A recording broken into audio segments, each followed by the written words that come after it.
ओम शांति। मनुष्य कभी बचपन में जीता है, कभी युवा काल का आनंद लेता है और कभी वो बुजुर्ग होता है।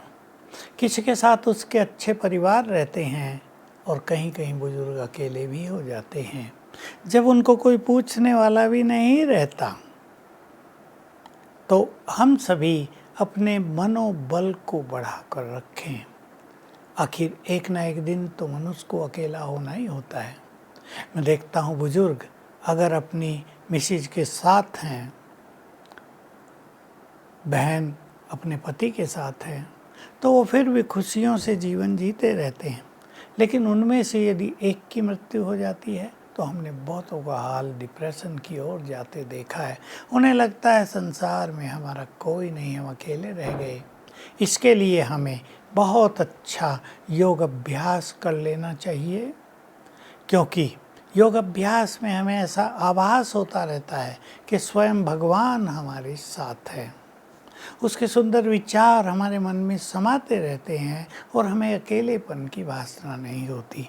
साथ ही बुजुर्गों को मैं ये भी कहूँगा, अपने स्वभाव को शीतल और प्रेममय बनाएं।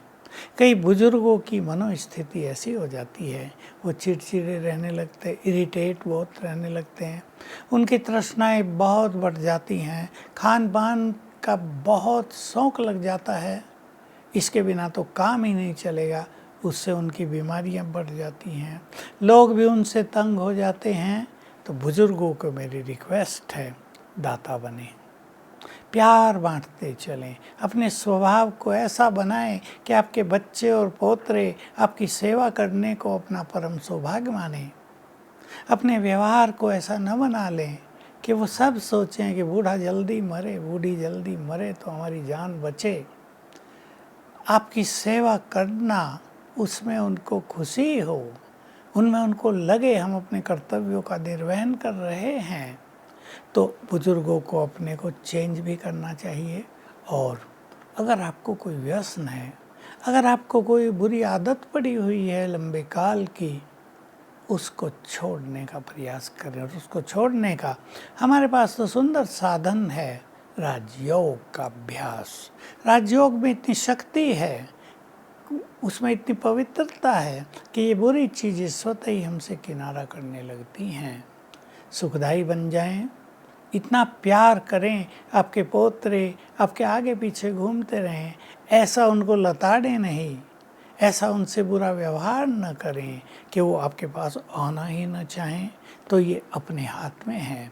हम अपनी ये बुजुर्गपन की अवस्था को, किसी को 5 साल, किसी को 10 साल भी व्यतीत करने पड़ सकते हैं, निरोग रहकर कैसे व्यतीत करें, खुश रहकर कैसे व्यतीत करें।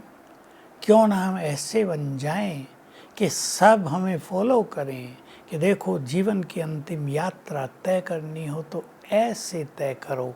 और अगर आप ऐसे हैं तो दूसरे बुजुर्ग साथियों को भी ये कला सिखाएंगे। साथ साथ जीवन में पुण्य कर्मों का भी बहुत महत्व होता है।